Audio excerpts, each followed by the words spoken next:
I am Abhinav and in this video we are going to study torque on a current carrying loop placed inside uniform magnetic field. अब topic को समझने से पहले यह समझना जरूरी है कि हम इस टॉपिक को पढ़ क्यों रहे हैं। आप सभी जानते हैं there are so many devices around us that are powered by electric motors. Whether maybe it's simple blender, vacuum cleaner, car, refrigerator, fan, public transport and many more. अगर किसी डिवाइस में मोटर नहीं भी है तो वो डिवाइस जिस factory में बन रहा होगा उस फैक्ट्री में तो मोटर लगी ही होगी। मतलब अगर मोटर का इन्वेंशन नहीं हुआ होता तो आज हम 100-200 साल पीछे हो जाते। आई नो जितनी इंपॉर्टेंस एक मोटर की हमारी लाइफ में है उतनी इंपॉर्टेंस हमने दी नहीं कभी।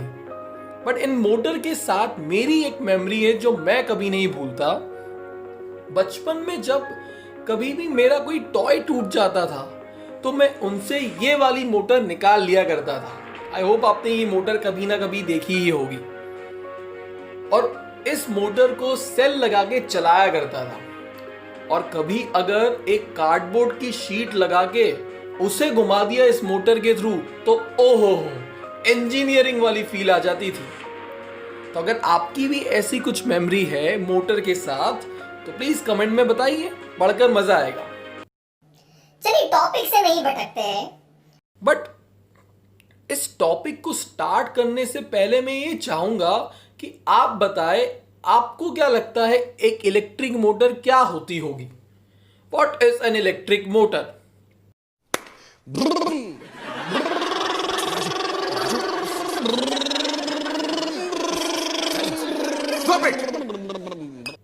तो ऐसे आंसर नहीं करना है।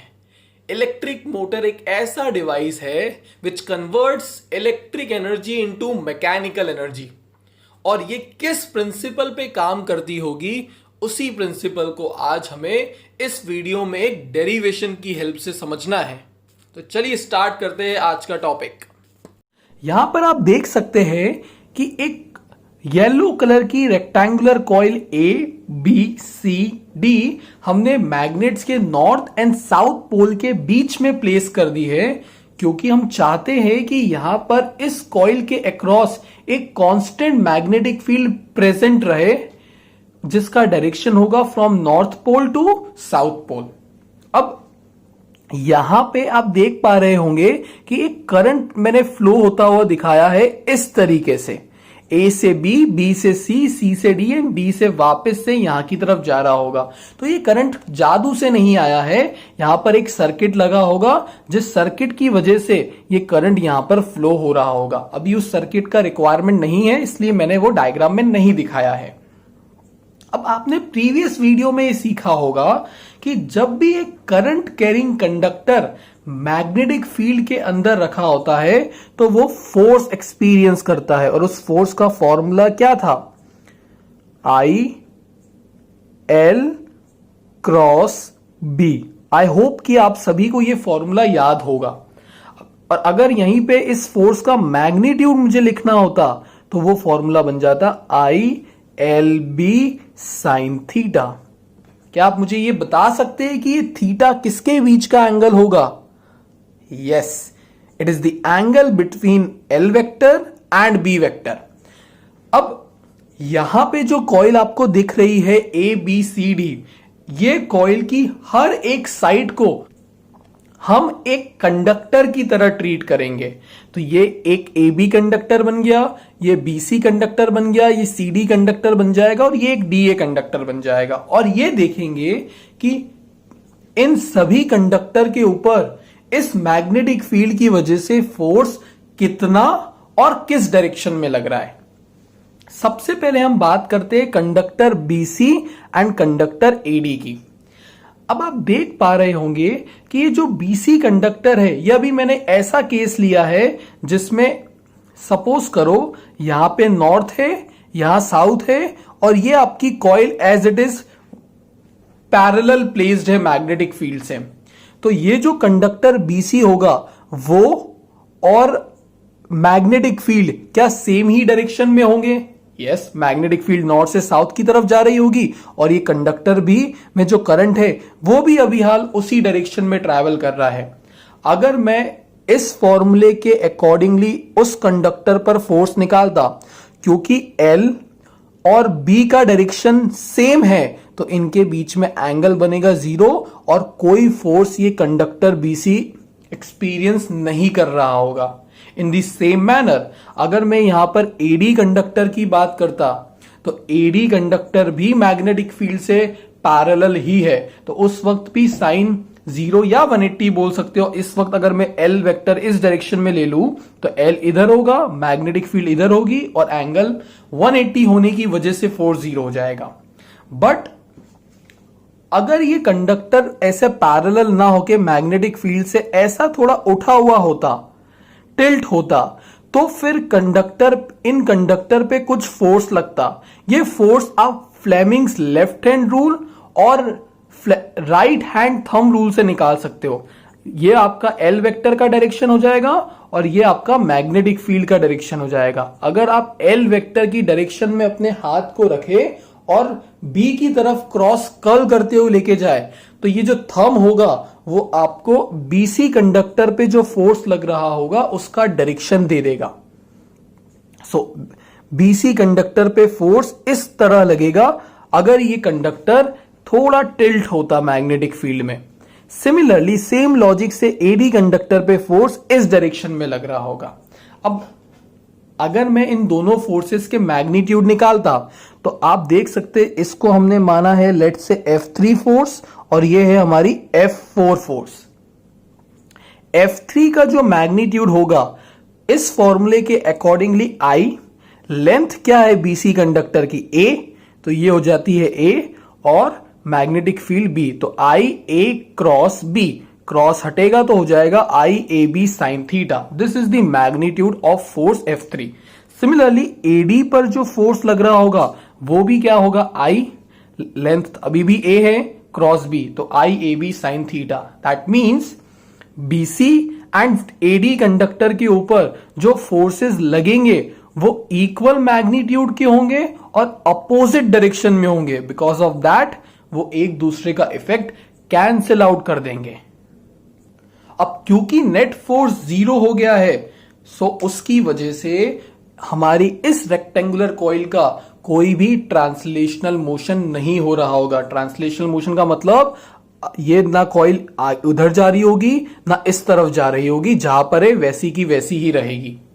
बट क्या ये फोर्स इस रेक्टेंगुलर कॉइल को घुमा सकते हैं? तो आपको थोड़ा 11th स्टैंडर्ड में जाना पड़ेगा और अपना टॉर्क का कंसेप्ट, कपल का कंसेप्ट याद करना पड़ेगा। एक फोर्स इस डायरेक्शन में लग रही है जो इस पेन को इस तरफ खींचना चाहती है, लेट्स से इधर, और एक फोर्स इधर लग रही है। अगर ये दोनों फोर्सेस इक्वल एंड अपोजिट हुए तो ना ये पेन इस तरफ जाएगा ना ये पेन इस तरफ जाएगा। बट क्या ये पेन घूम सकता है? तो आंसर है नो। ऐसी फोर्सेस जो सेम लाइन के अलोंग लगे, ऐसी फोर्सेस को फिजिक्स में बोला जाता है कोलीनियर फोर्सेस। और कोलीनियर फोर्सेस कभी भी किसी भी ऑब्जेक्ट को रोटेट नहीं करवा सकती। यहां पे आप देख सकते हैं कि अगर इस पेन को मैं दोनों साइड से पकड़ के खींचूंगा तो ये पेन रोटेट नहीं हो सकता। दैट मीन्स ये जो फोर्स F3 एंड F4 थी, ये दोनों फोर्सेस बड़ी निकम्मी फोर्सेस है।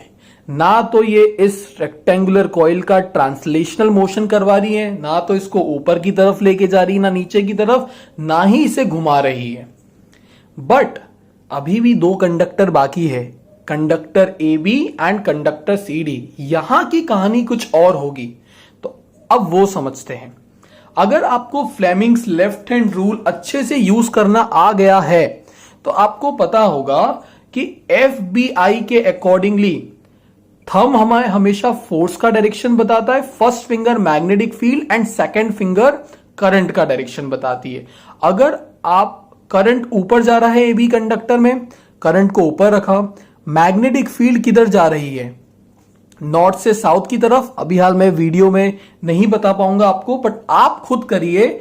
मैग्नेटिक फील्ड का डायरेक्शन है नॉर्थ से साउथ की तरफ, तो एफ बी आई के अकॉर्डिंगली यहां पे ये हो गया मैग्नेटिक फील्ड का डायरेक्शन। करंट का डायरेक्शन किधर है, ऊपर की तरफ, तो ये हो गया करंट ऊपर की तरफ। तो आपका जो थंब होगा वो नीचे की तरफ पॉइंट कर रहा होगा। तो आप देख सकते हैं मैंने F1 फोर्स नीचे की तरफ पॉइंट होता हुआ दिखा दिया है। इन दी सेम मैनर अगर आप सेम लॉजिक का यूज करके सीडी कंडक्टर पे फोर्स निकालेंगे तो अब ये फोर्स ऊपर की तरफ आएगा। मतलब अगर ये मेरा कंडक्टर था तो यहां पे सीडी कंडक्टर पे ये फोर्स ऊपर लग रहा होता और इधर फोर्स नीचे की तरफ लग रहा होता। बट क्या अभी भी इनका मैग्नीट्यूड सेम है? चलो देखते हैं। इस कंडक्टर पे लगने वाली जो यहां पे एबी कंडक्टर था, इस पर जो फोर्स लग रही थी वो थी F1। अगर हम इसका मैग्नीट्यूड निकाले तो वो F1 क्या होगा, I। अब लेंथ कितनी हो गई कंडक्टर की, B, तो ये हो जाएगा I B क्रॉस B और I B B sine theta. But आप अगर ध्यान से देखें तो लेंथ इधर है, मैग्नेटिक फील्ड इस तरफ है, मतलब L ने B के साथ कितना एंगल बना रखा है, 90 डिग्री। और अगर L B के साथ 90 डिग्री का एंगल बनाती है तो यहां पे साइन 90 हो जाएगा 1 और क्या बचेगा, सिर्फ I B B। मतलब F1 फोर्स का मैग्नीट्यूड कितना निकल के आया, I B B। Same logic से अगर F2 निकालेंगे तो वो भी कितना आएगा, I B B sine theta. और अभी भी इस कंडक्टर की लेंथ ने भी मैग्नेटिक फील्ड के साथ 90 डिग्री का एंगल बना रखा है, तो यहां का मैग्नीट्यूड भी कितना आएगा, IBB। मतलब F1 एंड F2 दोनों ही फोर्स के मैग्नीट्यूड सेम निकल के आए। तो अभी भी नेट फोर्स निकालेंगे, एक ऊपर की तरफ लग रही है, एक नीचे की तरफ लग रही है, तो नेट फोर्स तो अभी भी कितना आएगा, 0। मतलब अभी भी कौन सा मोशन नहीं होगा, ट्रांसलेशनल मोशन, कि ना ही ये ऊपर जाएगा ना ही नीचे आएगा। बट यहां पे एक कंडीशन सेटिस्फाई हो रही है। इन दोनों फोर्सेस को हम कपल बोल सकते हैं क्योंकि दोनों फोर्सेस इक्वल एंड अपोजिट है। सपोज करिए कंडक्टर है, एक फोर्स ऊपर की तरफ लग रही है, एक फोर्स नीचे की तरफ लग रही है। अब दोनों फोर्सेस अगर इक्वल इन मैग्नीट्यूड हो और अपोजिट इन डायरेक्शन हो और साथ ही साथ दोनों का लाइन ऑफ एक्शन भी अलग अलग हो, ये वाली फोर्स का लाइन ऑफ एक्शन ये होगा और इधर वाली फोर्स का लाइन ऑफ एक्शन ये होगा, तो ऐसी फोर्सेस फिजिक्स में कपल बनाती है और टॉर्क लगाती है। तो इसकी वजह से क्या होगा, ये वाली कॉइल रोटेट करने लगेगी। और यही प्रिंसिपल है हमारी मोटर का भी, कि जब एक current carrying coil magnetic field में रखी होती है तो उस मैग्नेटिक फील्ड की वजह से ये कॉइल पर क्या एक्सपीरियंस होता है, टॉर्क, और बिकॉज ऑफ दैट वो रोटेट करने लगती है। तो चलिए फाइंड करते हैं कि ये टॉर्क का मैग्नीट्यूड कितना होगा। तो यहां मैंने लिख दिया है F1 एंड F2 का मैग्नीट्यूड इक्वल है और अपोजिट है, इस वजह से ट्रांसलेशनल मोशन तो नहीं होगा। बट क्योंकि दोनों फोर्सेस का लाइन ऑफ एक्शन अलग अलग है तो ये दोनों फोर्सेस मिलके कॉइल पे क्या लगा सकती है, टॉर्क, और कॉइल को घुमा सकती है। अब बात आती है कि टॉर्क का फॉर्मूला क्या होता है। अगर आपको 11th स्टैंडर्ड याद है तो टॉर्क का फॉर्मूला हमने पढ़ा था, फोर्स, दोनों में से कोई भी एक फोर्स लिखी जाएगी, into perpendicular distance between the forces.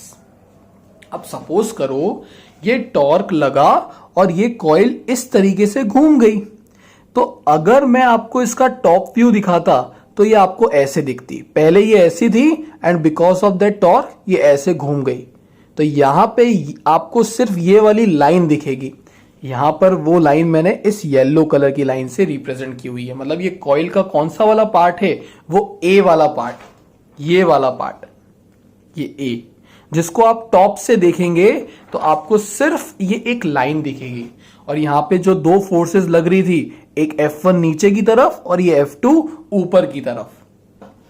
अब इन दोनों फोर्सेस का मैग्नीट्यूड तो हमने निकाला, वो दोनों ही फोर्स का मैग्नीट्यूड कितना आया था, I B B, और इसका भी मैग्नीट्यूड कितना आया था, I B B। But in दोनों फोर्सेस के बीच का परपेंडिकुलर डिस्टेंस कौन सा होगा, क्या वो ये होगा, नो, ये थोड़ी परपेंडिकुलर है। तो अगर मुझे दोनों फोर्सेस के परपेंडिकुलर डिस्टेंस निकालना है तो सबसे पहले आप क्या करिए कि F2 को पीछे थोड़ा एक्स्ट्रापोलेट कीजिए, F1 को भी पीछे एक्स्ट्रापोलेट कीजिए। अब आप देख सकते हैं कि ये जो PQ लाइन है वो F2 और F1 से एग्जैक्टली परपेंडिकुलर है। तो यहां पे जो ये perpendicular distance between the two forces होगा वो क्या होगा, PQ। अब सबसे पहले मुझे PQ निकालना पड़ेगा, तो उसके लिए थोड़ी सी हम ट्रिग्नोमेट्री यूज करेंगे, वहां से इजीली निकल जाएगा। अब यहां पे देखिए, ये डायरेक्शन किसका था, मैग्नेटिक फील्ड का। मैग्नेटिक फील्ड नॉर्थ से साउथ की तरफ जा रही थी, वो चेंज नहीं हो रही है, तो उसका डायरेक्शन फिक्स रहेगा। बट जैसे जैसे ये कॉइल रोटेट करेगी, ये कॉइल का एरिया वेक्टर का डायरेक्शन तो चेंज होता जाएगा। जैसे अगर कॉइल यहां पे रखी होती तो अभी इसका एरिया वेक्टर परपेंडिकुलर होता, बट अगर कॉइल पे टॉर्क लगा वो घूम गई तो अब एरिया वेक्टर ऐसा हो जाएगा, थोड़ी देर में ऐसा हो जाएगा, फिर ऐसा हो जाएगा। मतलब एरिया वेक्टर कॉइल के साथ हमेशा रोटेट करता रहेगा, बिकॉज एरिया वेक्टर को कॉइल के साथ हमेशा कैसा एंगल मेंटेन रखना पड़ता है, 90 डिग्री। तो इस सिनेरियो में यहां पे देख सकते हो अब 90 डिग्री पर मैंने एरिया वेक्टर ड्रॉ कर दिया, और मैग्नेटिक फील्ड और एरिया वेक्टर के बीच में यहां पे कितना एंगल बन रहा है, थीटा। अब अगर ये एंगल थीटा है तो आप गेस कर सकते हैं ये एंगल क्या होगा, यस 90 माइनस थीटा, बिकॉज ये पूरा 90 था, उसमें से इतना थीटा है तो ये कितना हो जाएगा, 90 minus theta. If this is 90 minus, ये ट्राइंगल में ORQ में अगर ये एंगल 90 माइनस थीटा है, ये 90 है, तो ये वाला क्या हो जाएगा, थीटा। तीनों एंगल का सम तो 180 होना चाहिए ना, तो मुझे ये ट्राइंगल OQR में ये एंगल पता लग गया, थीटा। अब इस ट्राइंगल में आप देखिए OQR में अगर मैं साइन थीटा का फॉर्मूला लगाता तो साइन थीटा क्या होता, अपोजिट अपॉन हाइपोटेनियस। तो अपोजिट हो गया OQ और हाइपोटेनियस क्या हो गया, OR। तो मुझे क्या निकालना है यहां से, OQ निकालना है, तो OQ क्या होगा, OR इंटू साइन थीटा। अब पूरे का वैल्यू अगर A था तो हाफ का कितना हो जाएगा, A/2। तो यहां पे OR की जगह लिख दिया A/2 साइन थीटा, इस OR को इधर भेजा, उसकी जगह लिखा A/2 साइन थीटा, OQ मिल गया। अब अगर आप ध्यान से देखें तो ये दोनों ट्राइंगल सिमिलर ट्राइंगल्स है, ये एंगल वर्टिकली अपोजिट एंगल से सेम हो जाएगा, ये 90 है, ये भी 90 है। अगर दोनों ट्राइंगल के ये दो एंगल सेम है तो थर्ड एंगल भी सेम होगा, मतलब ट्राइंगल हो गए सिमिलर। और अगर ट्राइंगल सिमिलर है तो जितना लेंथ OQ का होगा उतना ही लेंथ किसका होगा, OP का भी। तो मुझे क्या निकालना था, perpendicular distance which is PQ। तो PQ को क्या मैं 2 टाइम्स ऑफ OQ लिख सकता हूं, yes, PQ is equal to 2 times of OQ। तो OQ मैंने अभी निकाला A/2 साइन थीटा, और अगर उसे 2 से मल्टीप्लाई कर दिया जाए तो फाइनल मेरा परपेंडिकुलर डिस्टेंस क्या निकल के आता है, A साइन थीटा। अब फोर्स थी IBB और PQ की जगह लिख दिया A साइन थीटा। यहां पर ये A इंटू B, ये A इंटू B का जो प्रोडक्ट होगा वो मुझे क्या देगा, area of the coil, this A into B। आप यहां देख सकते हैं डायग्राम में कि जब आप इस A को B से मल्टीप्लाई करेंगे तो आपको क्या मिल जाएगा, कॉइल का एरिया। तो यहां पर जो AB ये AB आ रहा था उसको मैंने कॉइल के एरिया से रिप्लेस कर दिया। तो अब I की जगह I, B की जगह B, साइन थीटा की जगह sine theta as it is, और A और B को रिप्लेस कर दिया एरिया ऑफ द कॉइल से। प्रीवियस वीडियो में ही आपने पढ़ा होगा कि करंट इनटू एरिया के प्रोडक्ट को हम बोला करते हैं मैग्नेटिक मोमेंट। तो यहां पर मैग्नेटिक मोमेंट का formula magnitude wise current into area होगा, और मैग्नेटिक मोमेंट का डायरेक्शन क्या होगा, वही डायरेक्शन जो एरिया वेक्टर का होगा। और एरिया वेक्टर का डायरेक्शन क्या होता है, always perpendicular to the surface. तो मतलब यहां पर मैं लिख सकता हूं कि जो angle area vector and magnetic field के बीच में थीटा बन रहा था, एक्चुअली वो angle magnetic moment and magnetic field के बीच में बन रहा है। अब ये तो आया मेरा, IA को रिप्लेस कर दिया मैंने M से, और मुझे मिल गया मेरा टॉर्क MB साइन थीटा। अगर मुझे इसे ही वेक्टर प्रोडक्ट में लिखना होता तो मैं क्या लिखता, tau is equal to M cross B, क्योंकि यहां पर जब साइन हटेगा तो क्या आ जाएगा, cross product. So this is all about torque on a current carrying loop which is placed inside the uniform magnetic field. अब आप जानते हैं साइन का मैक्सिमम वैल्यू होता है 1 जब थीटा 90 होता है. तो अगर m और b के बीच का एंगल 90 हो जाएगा तो उस वक्त कॉइल के ऊपर जो टॉर्क लग रहा होगा वो कैसा होगा, मैक्सिमम. बट अगर यही थीटा 0 या 180 हो जाए, मतलब कॉइल का जो एरिया वेक्टर है, जो मैग्नेटिक मोमेंट है, वो अगर मैग्नेटिक फील्ड से एग्जैक्टली पैरेलल या एंटी पैरेलल हो जाएगा, उस केस में वो कॉइल कोई टॉर्क एक्सपीरियंस नहीं कर रही होगी. Thank you so much.